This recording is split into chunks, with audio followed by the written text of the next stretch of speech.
कल्पना शक्ति ये मनुष्य ही होती है। नई नई चीजों का अनुसंधान, नई नई चीजों की खोज ये मनुष्य में ही होती है।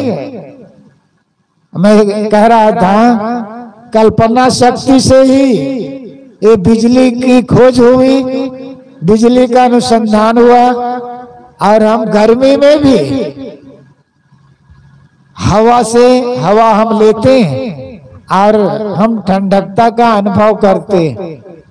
ये मोबाइल की खोज किसने की है?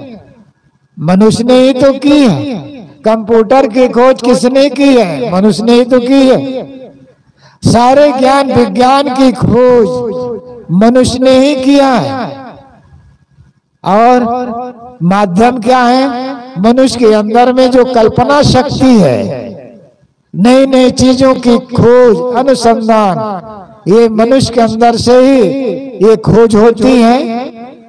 सदगुरु अभिलाष साहब ने बहुत सुंदर कहा है, वेद शास्त्र कुरान गुरबाणी जहां तक जीव ही की देन है प्रज्ञा तहां तक, ज्ञान व विज्ञान का शोधक वही है, विश्व के सारे विषय बोधक वही है, ब्रह्म ईश्वर देवताओं का सृजेता, प्रकृति के गुण शक्ति सीमा पर विजेता, जीव के समतुल्य केवल जीव ही है, अखिल मानव सृष्टि का या पीव है, ज्ञान व विज्ञान का शोधक वही है मतलब जीव है, मनुष्य है। ज्ञान विज्ञान का शोधक वही अर्थात मनुष्य ही है। और वेद शास्त्र की खोज, वेद शास्त्र की रचना करने वाला वही अर्थात मनुष्य ही है। सारे ज्ञान विज्ञान की खोज मनुष्य ही करता है। इसलिए इस धरती में मनुष्य ही महान है। इस संदर्भ में कबीर साहब कहते हैं, मानुष तेरा गुण बड़ा, मांस न आवै काज, हारण होते आभरण, त्वचा न बाजन बाज। सदगुरु कबीर कहते हैं, है मनुष्य, तुम्हारे में कोई अगर विशेषता है तो गुणों की विशेषता है, और तुम्हारे में जो हाड़ मांस श्याम है वो कोई काम में आने वाले नहीं है। पशु पक्षी के जो शरीर है वो तो काम में आ जाते हैं। आपके यहाँ जो पशु बंधे हुए हैं, गाय भैंस बैल, ये गाय भैंस बैल जीते जी काम में आते हैं। गाय भैंस दूध देती है और दूध से हम दही, छाछ, मक्खन और बहुत सी चीजें हम बना के हम अपना स्वास्थ्य को बढ़िया बनाते हैं। और बैल से हम खेत का काम करते हैं, हल में नाते हैं। पशु जो है जीते जी काम में आते हैं और मरने के बाद निरर्थक नहीं जाते हैं।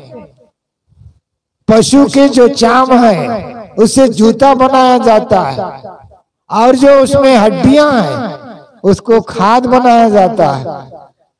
पशु जीते जी काम में आते हैं और मरने पर भी चाम और हड्डी का काम में आते हैं। और मांसाहारी लोग बकरे, मुर्गे, मुर्गी, मछली, कछुआ सबको अपना खा जाते हैं। बकरे, मुर्गे, कछुए आदमी खा जाता है। बताइए, आदमी अपने पेट को कब्रिस्तान बना लेता है। मनुष्य का भोजन अंडा, मांस, मछली मनुष्य का भोजन नहीं है। ये तो मांसाहारी पशु का ही मांस जो है उसका आहार होता है। कुत्ता, बिल्ली, सियार, सिंह ये मांसाहारी पशु है। मांसाहारी पशु मांस ही खाएंगे। पैरा दे दो, दाल चावल दे दो, वे नहीं खाएंगे। लेकिन मनुष्य ऐसा पशु है, मनुष्य अपने आहार को इतना बिगाड़ डाला है, वो ऐसा पशु है, वो मांस भी खाता है और दाल भात रोटी दूध दही उसको भी खाता है। मनुष्य मांस को खा करके तो ये भी कहते हैं हम प्रोटीन और विटामिन लेते हैं, मांस में प्रोटीन और विटामिन है। डॉक्टर लोग भी अजब हैं, गजब हैं, प्रोटीन और विटामिन केवल मांस में ही बता रहे हैं। और जो शाकाहारी जो और चीजों में, दाल में, रोटी में, गेहूं में, सोयाबीन में और में जो प्रोटीन विटामिन है उसको नहीं बता रहे हैं। केवल मांस में ही प्रोटीन विटामिन सब भर दिए। ये बताओ प्रोटीन विटामिन मांस में ही है, ठीक, और आदमी खाता है। और ऊंट है, हाथी है, बैल है, भैंसा है, भैंस है, गाय है, ये शाकाहारी पशु है, ये मांस नहीं खाते हैं। और मांस खाने वाले आदमी को और हाथी और बैल से लड़ा दो, कौन जीतता है जरा देखें। मनुष्य जीत जाएगा। मांस खा के प्रोटीन तो अर्जित कर रहा है, पेट को कब्रिस्तान तो बना रहा है। मनुष्य का आहार मांस नहीं है, अंडा नहीं है। अंडा लोग मानते हो शाकाहारी अंडा है। कैसा लोग सोच लेते हैं अंडा को शाकाहारी, अंडा कहीं शाकाहारी होगा? ये मुर्गी का एक तरह गर्भ है। अंडा में कोलेस्ट्रॉल नाम के पॉइजन होता है, जहर होता है। आदमी उस पॉइजन को भी निगल जाता है। तो मैं कह रहा था मानुष तेरा गुण बना, मांस नावय काज। इसी पर मैं चर्चा कर रहा था। मांस मनुष्य का कुछ भी काम में नहीं आता है, पशु पक्षी का तो काम में आ जाता है। मनुष्य के अंदर अगर गुण ना हो तो मनुष्य की कोई विशेषता नहीं है। लेकिन आज मनुष्य महान होते हुए अपनी महानता को आदमी गिरा लिया है। मनुष्य अपनी महानता को भूल गया है। महर्षि वेदव्यास जी ने सबसे महान किनको कहा है? मनुष्य को महान कहा है? आज से 4000 वर्ष पूर्व इसी धरती पे महर्षि वेदव्यास हुए। वे क्या कहते हैं? गोह्यम ब्रह्म तद्विदम ब्रवीण नहीं मानुषा श्रेष्ठम है किंचित। मैं एक गोपनीय बात कहता हूं, वह यह है मनुष्य से बढ़कर कुछ नहीं। मनुष्य में ही जानवर है, मनुष्य में ही फरिश्ता है, मनुष्य में ही खुदा है, और मनुष्य में ही ये सब संभावना है। ये इस्लामी विद्वान कहते हैं जानवर, आदमी, फरिश्ता, आदमी में भी है सैकड़ों किस्म। ये इस्लामी विद्वानों ने लिखा, जानवर भी है, आदमी भी है, फरिश्ता भी है, खुदा भी है। आदमी में भी सैकड़ों किस्म है और मनुष्य में भी भगवान है, मनुष्य में ही शैतान है, और मनुष्य में ही देवता है, और मनुष्य में ही भगवान है। इसलिए देहाती कहावत है, दुष्टात्मा, प्रेतात्मा, महात्मा, परमात्मा, ये चारों लक्षण मनुष्य में ही, ये चारों लक्षण है। दुष्ट आत्मा जो दुष्टता में उतर आया है उसे दुष्ट आत्मा कहे जाते हैं। और प्रेत आत्मा जो आत्मा शरीर छोड़ करके चल दिया उसे कहा जाता है प्रेत आत्मा। महात्मा जो आत्मा अपने आप को पवित्र कर लिया वे महान आत्मा हो गए, इसलिए उन्हें महात्मा कहते हैं। और महात्मा अपने को एकदम निर्मल और पवित्र विशुद्ध बना लिया, महान आत्मा हो गया, वही परमात्मा हो जाता है। और ये सब लक्षण आत्मा में ही है, मनुष्य में ही है। महाभारत में एक पर्व है शांति पर्व। उस पर्व में ये बताया गया है लक्षण। आत्मा क्षेत्रज्ञ युक्ता संयुक्त प्राकृतिक गुण तैरे तो पुनर्मुक्ता परमार्थ में दाहिता। आत्मा जब तक प्रकृति के गुणों में बंधा है तब तक वह देहवासी जीव कहलाता है। जब वह सब तरफ से वह निष्काम हो जाता है तब तैरे तो विनिर्मुक्ता। जब सब तरफ से वह मुक्त हो गया, निष्काम हो गया, तब वह परमात्मा हो जाता है। परमात्मा आत्मा के अलावा कहीं परमात्मा आपको मिलने वाला नहीं है। देखो ये सगुण परमात्मा विराजमान है, इससे बढ़कर के सगुण परमात्मा आपको कहां मिलेगा। सदगुरु कबीर कहते हैं, ऐ मनुष्य तुम्हारे में अगर कोई विशेषता है तो गुणों की विशेषता है। आदमी अपने गुणों की पहचान नहीं कर रहा है, साधारण बीड़ी को छोड़ नहीं पा रहा है, तंबाकू को नहीं छोड़ रहा है, शराब को नहीं छोड़ रहा है, जुआ को नहीं छोड़ रहा है। यही गलत आदत ही जीवन को मनुष्य को नीचे गिरा देती है। ये गलत आदत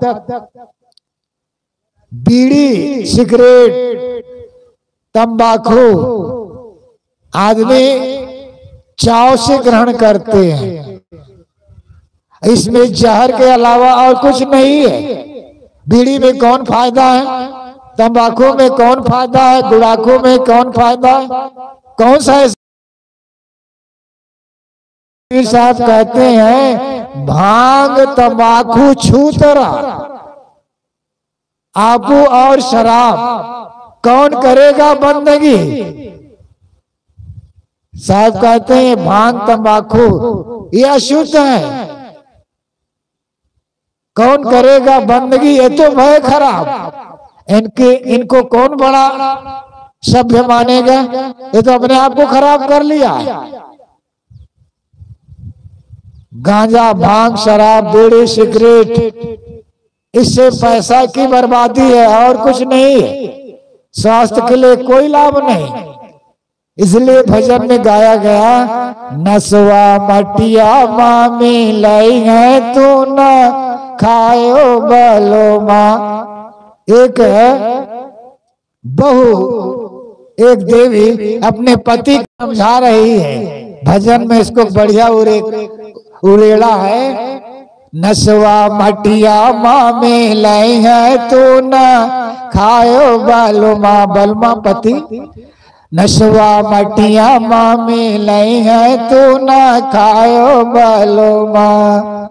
खाए अफीम बेचे जिम्मेदारी, घर के बचे न खटिया। 10,000 में आप ही बेचे 7 बरस की बिटिया। बुढ़वा धमदा बन के आई है तू न खायो बालो माँ। नसवा मटिया माँ में लाई है तू न खायो मानोवा। एक गंजेड़ी घर से निकला लाई औरत की साड़ी, कुछ रहा ही ना गया तो क्या करे, औरत की साड़ी लेके चला। एक गंजेड़ी घर से निकला लाई औरत की साड़ी, 9 रुपये को बेच दिया है, किया बाजार तैयारी। एक दिन लुगराए बेचई है, तू ना खायो बालुमा। नसवा मटिया माँ मिलाई है, तू ना खायो बालुमा। एक चरस के पीने वाला भारी दम लगाए, एक चरस के पीने वाला भारी दम लगाए। चिलम गिरे पलगे के ऊपर, गद्दा जरा रजाई। एक दिन जनवाए गवाई है, तू ना खायो बालुमा। नसवा मटिया माँ मिलाई है, तू ना खायो बालुमा। शराब पर वे कह रहे हैं, एक शराबी पीने वाला नाली में भरा है। शराबी की दशा दयनीय होती है। एक शराबी पीने वाला नाली में भरा है, मल मूत्र मुखी में भर गए। औरत को कह माई इज्जत धर्माई, इज्जत धर्माई गवाई है, तू ना खायो बालुमा। नसवा मटिया माँ मिलाई है, तू ना खायो बालुमा। शराबी की दशा विचित्र होती है। एक उदाहरण याद आया, एक शराबी पी करके चला, आगे देखता है होटल बढ़िया भजिया छन रहा था, उसके मुख में पानी आया। उनके पास केवल 5 रुपया बचा था। उन्होंने कहा होटल वाले से, यार हमें 5 रुपया का भजिया दे दो। 5 रुपया का भजिया दे दिया, दोना में कागज में। अब मस्त होके चल रहा है झूमते हुए। आगे सड़क में ईटा ऊपर उभरी हुई थी, ईट उन्हें ईटा में उसका पैर लड़खड़ाया और जोर से गिरा। भजिया कहीं बिखर गया। वो बदहोश हो गया कुछ देर के लिए। इतने में कुत्ते आए और भजिया सफा चट कर गया और भजिया तो खा गया।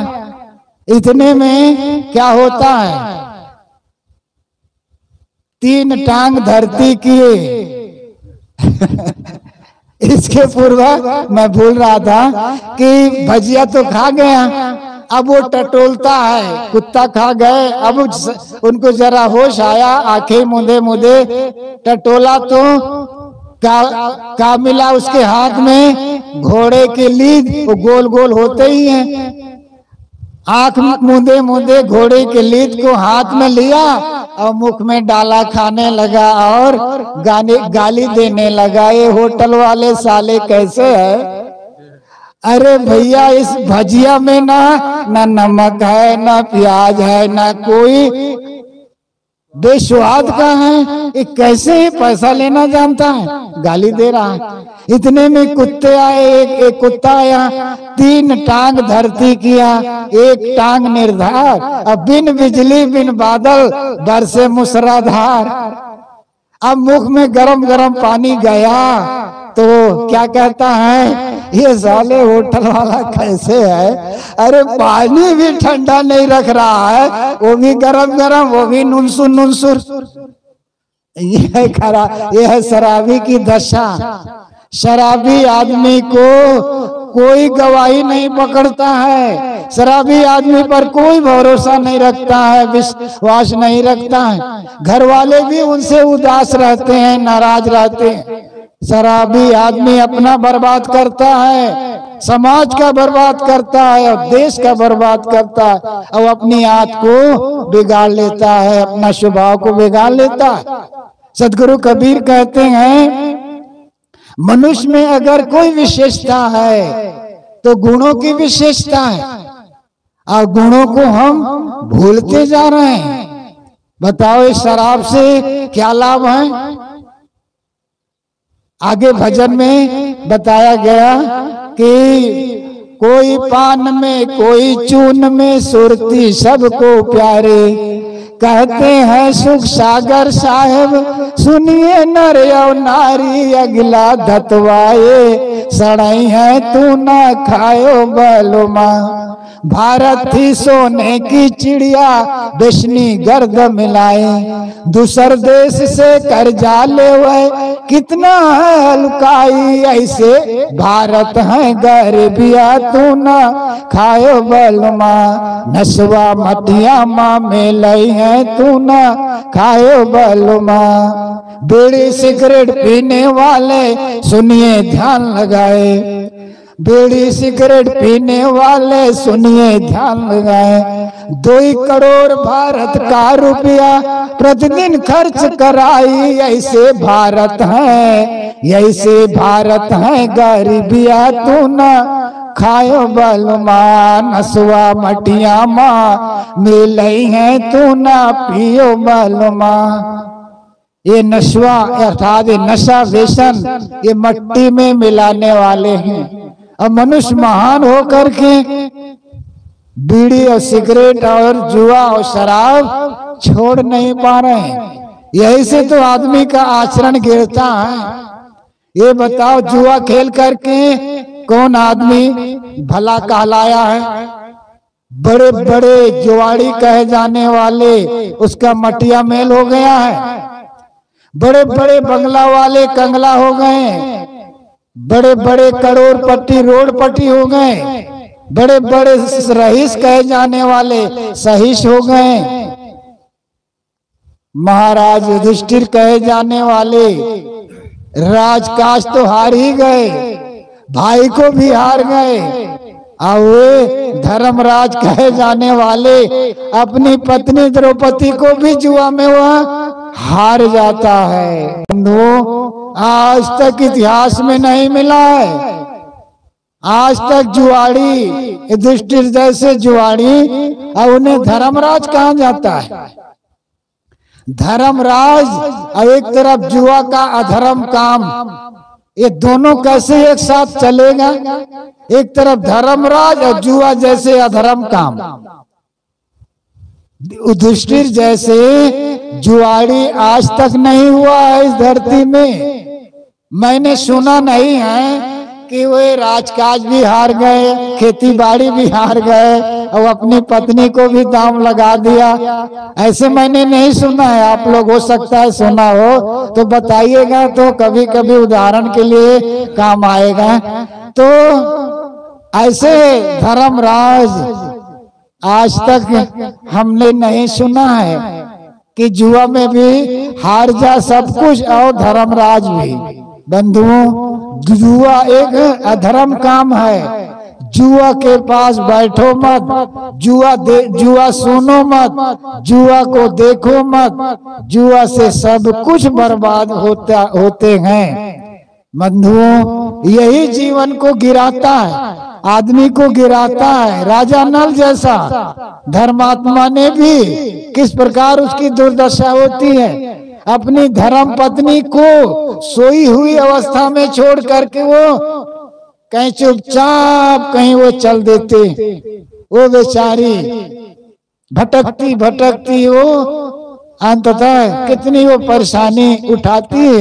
एक राजरानी होकर के और राजा की पत्नी होकर के किस प्रकार उनकी दुर्दशा हुई। कहने का मतलब कि ये जुआ अधर्म काम है, आदमी को गिराता है।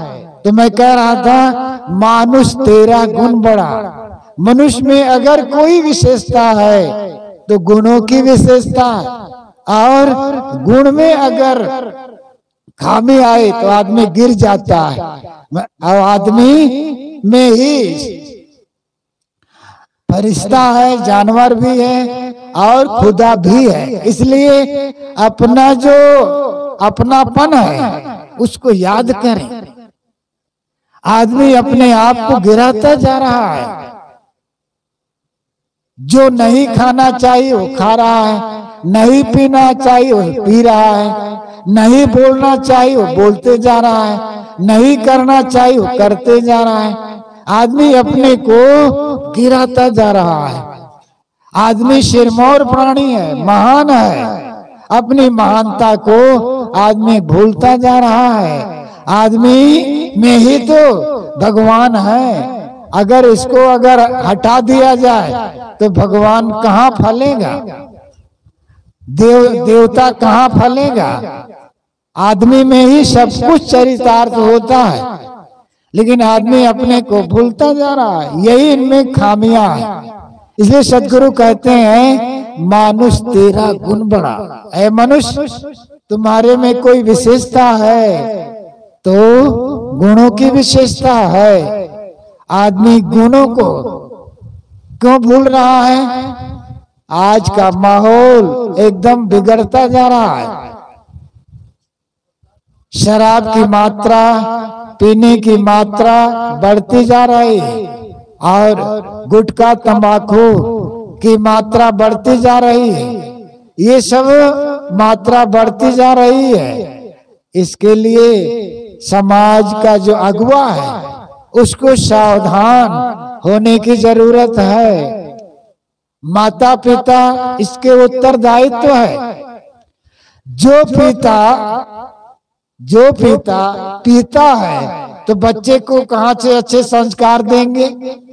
जो पिता शराब पीता है, जो पिता बीड़ी पीता है, जो पिता गांजा पीता है, तो बच्चे को कैसे वे सावधान कर सकता है। इसलिए बच्चे का भविष्य को अगर उज्जवल बनाना है तो माता पिता को सावधान होना चाहिए। माता पिता अच्छे संस्कार के होना चाहिए। इसलिए कबीर साहब कहते हैं पहले जन्म पूत का भयो बाप जन्मिया पाछे। पहले पुत्र का जन्म होता है तब बाद में बाप का जन्म होता है। कबीर साहब कहते हैं ऐसा नहीं होता, पहले बाप होता है तब पुत्र होता है। लोग कहते हैं कबीर उल्टवासी कह रहे हैं। कबीर उल्टवासी नहीं कह रहे हैं, कबीर सीधी बात कह रहे हैं।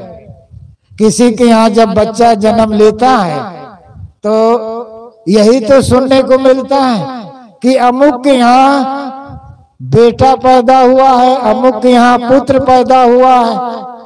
आज तक आपने कभी ये सुना है अमुक के यहाँ बाप पैदा हुआ है? यही सुना जाता है अमुक के यहाँ बेटा पैदा हुआ, पुत्र पैदा हुआ है। कबीर साहब उल्टवासी तो नहीं कह रहे। कबीर साहब सिद्ध तो सीधी बात तो कह रहे हैं, सही कह रहे हैं। पहले पुत्र का जन्म हुआ। कहने का मतलब जीव जो है पहले पुत्र के रूप में ही जन्म लेता है। जब वो बड़ा होता है, पढ़ता लिखता है, शादी विवाह करता है, पत्नी आती है, दोनों के बीच से जब बच्चा आता है तब वो बाप बनता है। जब तक बच्चा नहीं होगा, पुत्र नहीं होगा, तब तक बाप बन नहीं सकता है। लेकिन ये माताएं, बच्चे भले ना हो, पुत्र भले ना हो, लेकिन ये माताएं कहलाती है। साहब जी आ रहे हैं, आप लोग स्वागत करें।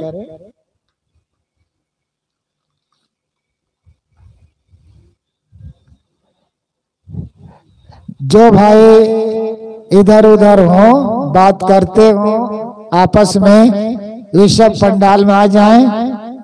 हम लोग जिनकी प्रतीक्षा में थे वे मंच आसीन हो रहे हैं, उनके आशीर्वाद हम लोग सुनेंगे। आगे और बढ़ जाएं, खंबा के और इधर आगे भाई लोग और माताएं भी बढ़ जाएं आगे। हाँ, वही तक आप लोग रहें। साहिब बंदगी, साहिब बंदगी, साहिब बोलिए देव की जय। मैं आपके बीच ये कह रहा था, पहले जीव पुत्र के रूप में ही जन्म लेता है, बड़ा होता है, शादी विवाह करता है, बच्चा पैदा होता है, तब वो बाप बनता है। कहने का मतलब है यहाँ कि पहले पुत्र का सुधार हो तब वे आगे चल के बाप बनेगा। और बाप अच्छे संस्कार के होंगे, उलट दो तो बच्चे को अच्छे संस्कार मिलेंगे, और अच्छे संस्कार मिलेंगे तो वही अच्छे बाप बनेंगे। इसी बच्चों में तो राम कृष्ण बुद्ध महावीर छिपे हैं। इसलिए बच्चों के भविष्य का निर्माता माँ बाप ही है। इसलिए माँ बाप अच्छे संस्कार के होंगे, बच्चे अच्छे संस्कार के होंगे, और भविष्य का निर्माता ये माँ बाप ही है। तो मैं आपके बीच कबीर साहब की साखी उठाया था, मानुष तेरा गुण बड़ा, मांस न आवै काज, हारन होते आवरण तो चन बाजन बाज। मनुष्य में अगर कोई विशेषता है तो गुणों की है, इसलिए गुणों को हम उजागर करें। अब ये गुण कहाँ मिलेंगे? ये सत्संग से, धर्म भक्ति के मार्ग में चलने से ये गुण हमारे अंदर में अर्जित होंगे। साहब जी विराजमान है, अपनी बात यहीं पर विराम।